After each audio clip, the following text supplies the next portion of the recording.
I will apologise for this lighting, but I can't be bothered to set anything up. I'm not having a particularly good day. My hamster passed away, Rue. She was an old lady, but that doesn't help. And people are trying to pull me into drama. By the time you see this, most people would have forgot it, and, you know, the lack of intelligent debate from people who never saw the original video or context has been quite surprising and kind of shown a few people's true colours, to be honest. And oh, you're all hitting the dislike as I speak, so I'm going to be really honest. This is real talk, and this is what people forget. You know what our job as YouTubers are? We make disposable content. We make consumable content which is disposable. We make short films, we do vlogs, we talk about whatever we want to do, be it gaming, be it books, be it beauty, and it's disposable content. It's disposable, it is forgotten about. That's what we do. That's our job as YouTubers. That's what we do. And YouTube will not be around forever. YouTube is a disposable platform. We've seen video platforms come and go, and YouTube has survived this long.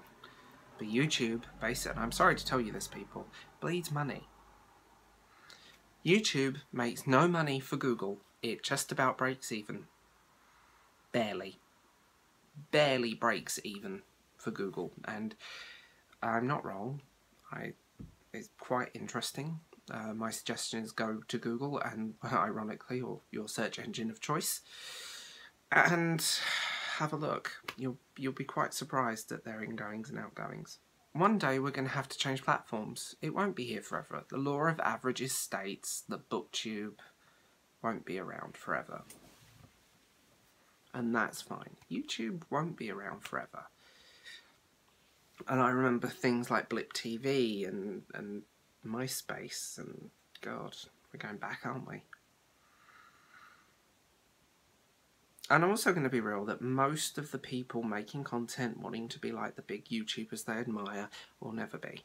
Well, very few people will ever break those leagues, especially on Booktube, because I think that bubble is just bursting slowly. When you have Booktubers admitting that they don't like doing negative reviews in case they piss off people and publishers, that's worrying, and a little bit so that discredits any review that you do. When you have Booktubers who recommend books they've never read for money, which is quite disingenuous, and I have actual proof of this. I have emails from certain publishers. That state, we don't want you to review the book. We just want you to recommend the book and we'll pay you. We don't want you to read the book, or you don't have to read the book, but we will pay you to put this book into a video of yours. And they give you a time, how long it should be, and I'm like, oh, great. I've always turned those down. I mean, we're not talking pocket money here, we're talking quite good money, and I'm like, as much as I need it, I couldn't do it. I couldn't be dishonest. And I'm going to be honest with you guys. If you do not fit the norms of Booktube, it's going to be much harder to find your audience. You will find your audience, but if you don't fit the norms that people, if you don't review and read YA, for example, if you only read literary fiction or science fiction, there are plenty of channels out there, but they really don't get the attention that others get. The viewership of Booktube is predominantly teenager and predominantly female, and I have no problems with this. I've had some great conversations with teenage fans, I hate that word, teenage viewers of mine who have said, because of you, I've read this book, or I picked up To Kill a Mockingbird for the first time, or I've picked up some amazing classic, and I'm like, that's amazing, and they thank me for it, and I'm like, I'm just happy you picked up books like that, because they're amazing books. And to be blunt about it, if you have a penis, you are immediately, you even stand less of a chance.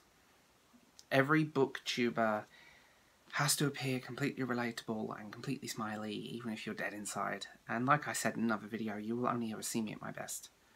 The drama that happened, this is what I don't get about the drama. Female booktubers have said what he has said 1,000 times. Well, not 1,000 times, but many times. There have been countless videos where the girl has done "I'm not like the other girl" video. I don't get why you were so angry when a man said it. I watched a female YouTuber, who shall remain nameless, quite well known, who doesn't read YA, state she gets sick of pretty young teenage girls with lots of makeup on, good studio lighting, gabbing about YA. That's quoting her. I do think Booktube lacks a male voice. And I also think it lacks many books. Yes, it was built on YA. It was built by teenagers talking about the books that they love. But isn't there room for anything else? Can I not talk about my favourite fantasy novel or my favourite science fiction or some amazing literary fiction? Can I not talk about the classics I love? Is that illegal? Is that wrong? I watched all the response videos of people doing, and some actually were very interesting. I would say actually 90% of them, actually 80% of them, thinking about it, were these actually really intelligent, very strong debates, and analytical thinking, and a lot of people come to some very interesting conclusions. But they're not the videos everyone's watching. Booktube by nature feeds off a little bit of drama. From the fake reader girls to Carve the Mark to whatever, it feeds off drama. It feeds off people. And it's not all of them, by any means, it's not all of us, but I mean, what happened to Insane Reader I thought was absolutely ridiculous. He was a kid, he's a kid. My God, he is a kid, he's a teenager. I thought, how ridiculous. I'm not the person that you're going to see me gab on about the latest YA hot mess or whatever. I don't read those books, they don't interest me. For me to read YA, I tend to go by writers that I know and trust. And I do have my guilty pleasures. I think we can all accept the Mortal Instruments are basically shit, but they're fun shit. And there's nothing wrong with that. Read what you want. If you want to read 50 Shades of fucking Grey, read 50 Shades of fucking Grey. We're all going to quietly judge you for it. No, I'm kidding. But can we not have our own voice? I mean, Booktube lacks original content, and it is partly down to creators, but it's also partly down to the viewership. There are certain norms, wrap-ups, hauls, EBR lists, and so on. You end up with this list of norms that we all do. Booktube is a weird and wonderful place with amazing people, both male and female. I don't watch the YA set at all. I have no interest in them. I mean, actually, no, saying that, there is one YA booktuber I really like, and that's Emma Books. I enjoy her content because she's actually quite analytical. She's very analytical with her reviews. She picks out positives, she picks out negatives, which I try and do. So actually, she's I think one of my favourite YA booktubers. But there are people like Wild Reads that I adore, and Savage Reads, who is fabulous, and this Adam at Memento Mori, and Steve Donahue, and Stripped Cover Lit.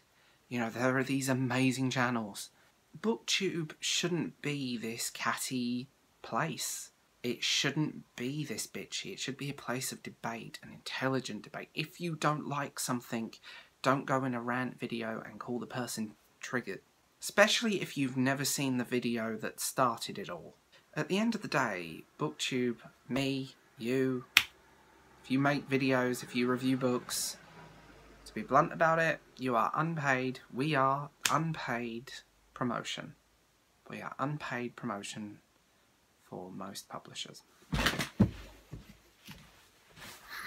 Booktube is the place of the random and weird, of the outsider. I get the feeling with Emma Books, she's a bit of an outsider in a weird way. I think she's had to fight her own issues. She's had to do a lot of that, and I get that feeling that she doesn't really care for a lot of the crap that goes on. I make content that I love. I talk about books that I love, and no one cares about them. I've worked on video essays, I've done books on screen, and no one cares. But I do a haul, I do a wrap-up, everyone's all over that. I think the downside is, even me, and I think we all do it, every YouTuber does it, we make content for the sake of making content, sometimes. We make content to fill gaps, to fill voids. I will do tags just to fill a void. Sometimes I will make content just to fill a gap. I will think, what the hell can I do? I haven't got video for this Wednesday, or this Thursday, or this Monday. What do I do? I've tried filling it with travel blogs and off-topic videos that no one cares about. That's why I started a second channel, and I have to admit the YouTube pipe smoking community has been far more welcoming than the Booktube community was. And that's quite a sad thing to admit. And I'm more than aware there are certain people, both viewers and content creators, that really dislike me. But at the end of the day, I make content. I make videos. I make disposable, bite-sized chunks of information that after 48 hours no one's going to watch anymore. And that's basically what we all do. There is far more important stuff going on in this world, than Booktube, and YouTube in general. Sadly, this video is going to get a lot of unnecessary hate, and a lot of bullshit. But when you have monsters like Donald Trump in power, global warming, Brexit, genocide, people starving to death, there's far more important shit going on in the world than what we're doing. We are a very small drop in a very big ocean.